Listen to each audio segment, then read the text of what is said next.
Yo, what's up everyone? Welcome back to Boxmining. Today I want to talk about Binance because Binance is under a lot of hype and a lot of FUD recently. And it relates to two issues which I'll discuss both today. One being the Binance Decentralized Exchange. How decentralized is this DEX?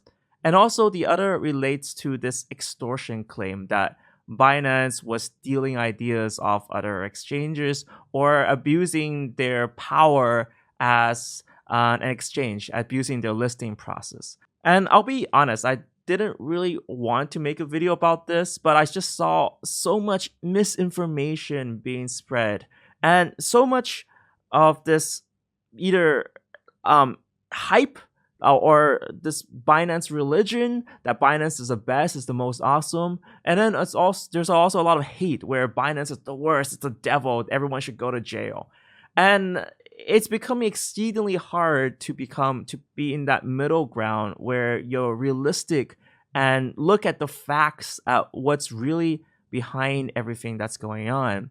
And this is very vital in this space because you need to make an informed decision that's not based on emotion, that's based on solid facts and a accurate version of the solid facts. Let's start off with the Binance DEX first. So what exactly has been released? And this is it. This is a Binance DEX. It's the test net for Binance DEX. So you're not trading real coins, you're trading test tokens to try out this exchange.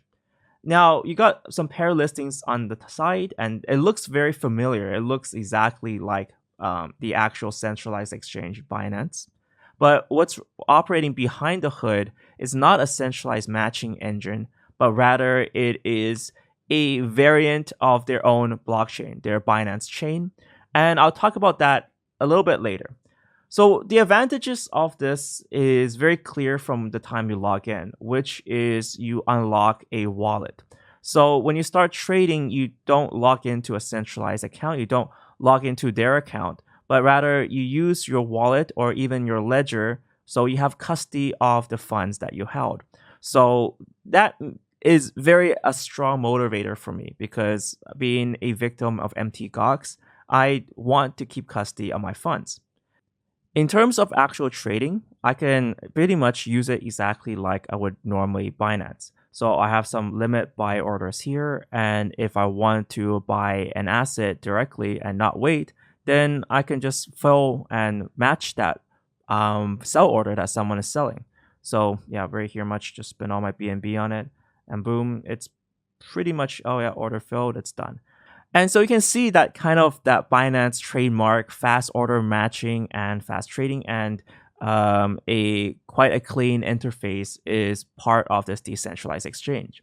And personally, what I think is that this is a very big step forward in terms of usability because in the past, we have exchanges like IDEX. And if you actually used IDEX, this interface I think can be improved. But if you actually use it, a lot of times orders just don't get filled. If you want to sell something or buy something, there you can meet errors where it says, oh, order has been filled, because it just takes a long time to process these orders. And this is why these decentralized exchanges have not really passed beyond that 1,000, 2,000 user daily active user number. It's because there are fundamental flaws with it.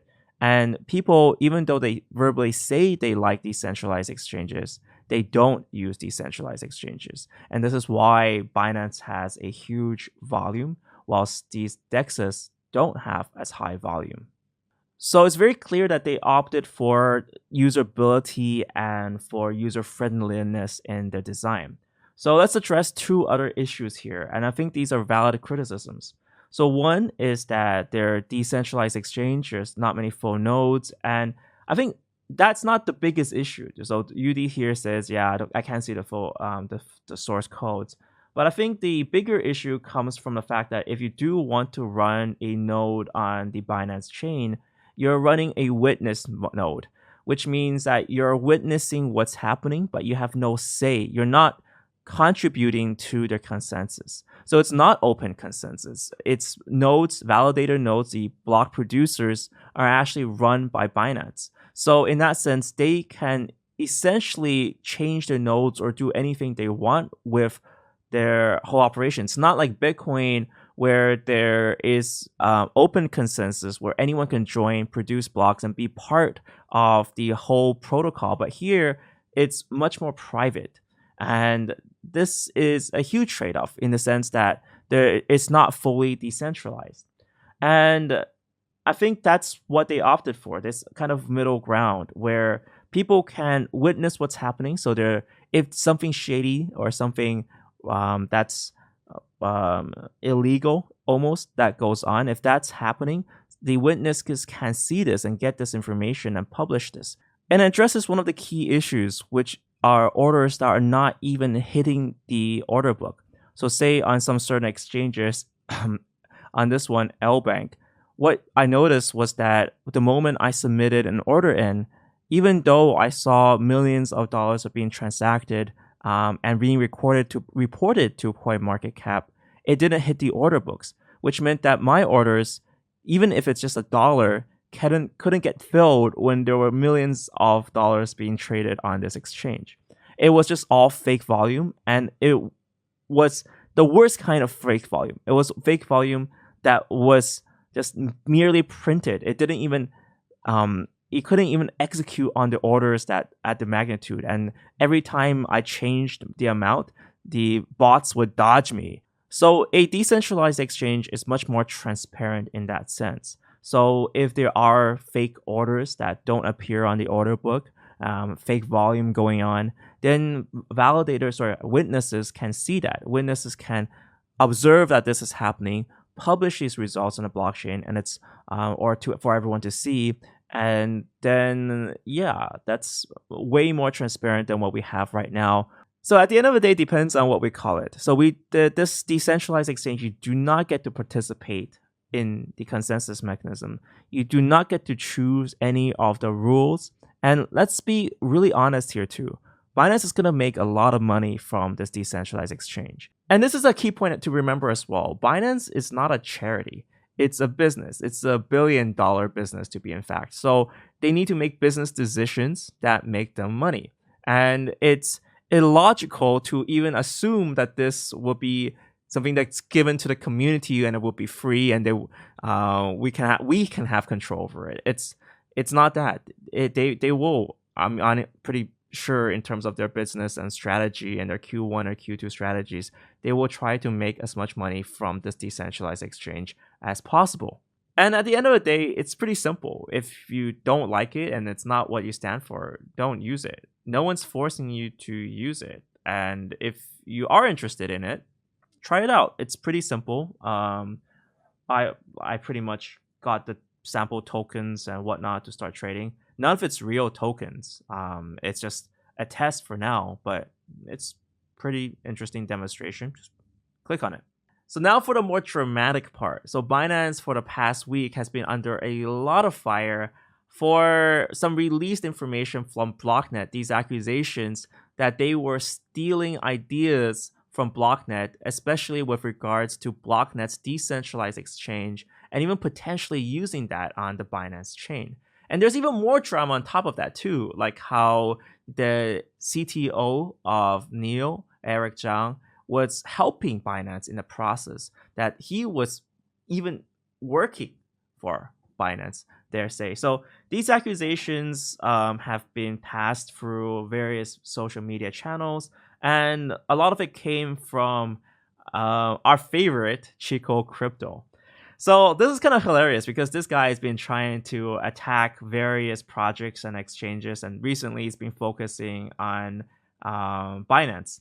And the funniest thing about Chico Crypto is that he made quite a few videos trying to take me out of context and accusing me of doing things that are clearly not true. And take for this case. So in here, he talks about Binance and Tron, and he accused me of shilling it. Let's just take a look. Of course, Boxmining, who I am sure is getting paid to pump Binance Exchange and Binance Coin. He shills the crap out of it multiple times. In ICO that sold out yesterday, and you guys know my opinion on it. I made a live stream about why I think this is A very well engineered project to say the least. So let's take a look at what I actually said. He actually was pretty angry. Um, so first of all, he's saying that Tron doesn't have the capacity to support what they're trying to do, which is saying that, oh, it does 100,000 transactions per second. It's all crap. We're gonna melt Tron, literally destroy it. There will be problems, especially with relation to what BitTorrent is actually used for, in relation to U.S. law, like IP, intellectual property law. So there we go. That's what I think about this project. There's some serious alarm bells there. That's right, Chico. I was definitely shilling the crap out of it, saying all the problems with this project, how it can't scale, how there are multiple alarm bells with IP law. Definitely a great shiller. He's probably also going to take this out of context too. I can just imagine this hitting up the next video. The whole lesson for me here was that it was just so easy to take someone out of context in a YouTube video, and this space really needs a lot more due diligence. I definitely promote all you guys to do your own research. You really must research everything in this space. Do not trust anyone. Now moving on to Binance. Okay, so concerning what was the evidence amounting here, basically Blocknet showed a few documents. In these documents were very detailed questions, and some questions were regarding how to build a decentralized exchange, how to solve a specific problem called the domain name system problem, and all these questions were made by Binance and asked from the botnet team. And I think my response here was just like, okay, first of all, I don't expect Blocknet to be dumb enough to reveal the trade secrets. If you you send an application, let's take this for a real life example. Let's say if Coca-Cola wants to get listed in Walmart, they want Coca-Cola to be sold there, and Walmart said, hey, what is your secret formula to make Coca-Cola? I think Coca-Cola would pretty much say F off and just leave. And I actually think that Blocknet did the same. I would assume that they're reasonable, smart people that wouldn't reveal their critical, crucial, private information. I mean, at the end of the day, no one's forcing them to go on Binance Exchange. And the last part of this video was also hilarious too. It's just a proof that Eric Zhang, the CTO of NEO, works for Binance. Oh, it's all a grand, elaborate scheme. Binance owns everything now. And the funny thing about the situation that it's just totally not true. There are two Eric Zhangs, one with Eric EIC and one with EICK. So at the end of the day, it's just misinformation, and it's pretty common in Chinese because Chinese people have very similar last names that something like this happens. The other funny fact was how the analysis of that was built up. I mean, if you were given information that say Eric, let's assume that there is just only one Eric. Let's assume that the information was true and that Eric is an investor, an advisor. If you're given that information, you would naturally assume that Eric owns a part of Binance. I mean, that makes much more sense than the other way around, that Binance own Eric. It's how investments work. You give, say, Binance money, and then you get equity or coins. So let's get all the facts straight. Let's clarify my stance. First of all, in terms of my relation to Binance, Binance hasn't paid me anything. In fact, when I traveled to check out the Binance conference, I did that on my own dime. In fact, they're so stingy, they didn't pay for flights or accommodation. Normally, you would do that for your speakers. They didn't. And, I respect them for that. Also, let's clarify another stance. I don't own that much BNB.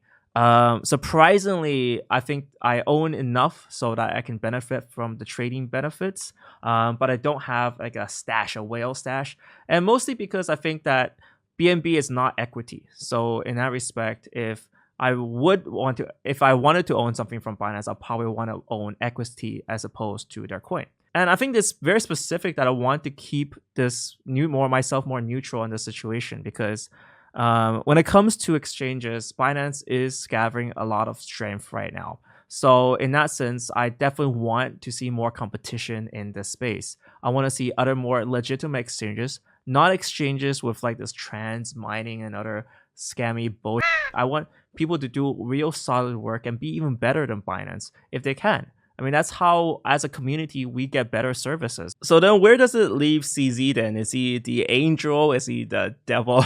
I guess looking back at it, this was way more dramatic than I originally intended. But what I think is he's neither. He's a guy building a tool that quite a few of us use, quite a lot of us use actually.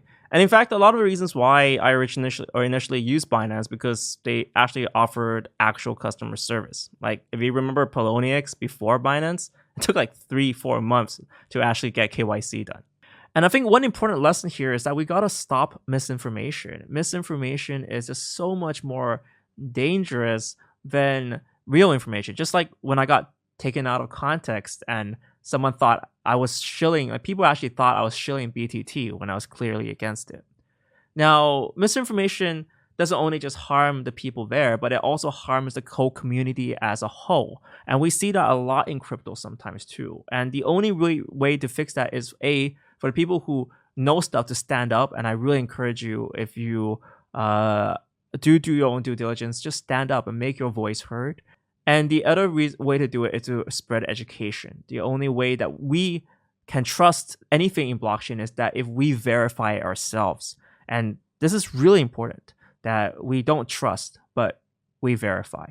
And that's it for this episode, guys. If this video helped you, please do smash up those likes. It really helps this channel grow and help me share some of these videos as well to just inform people of what's really happening.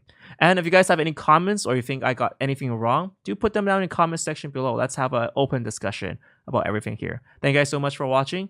See you guys next time.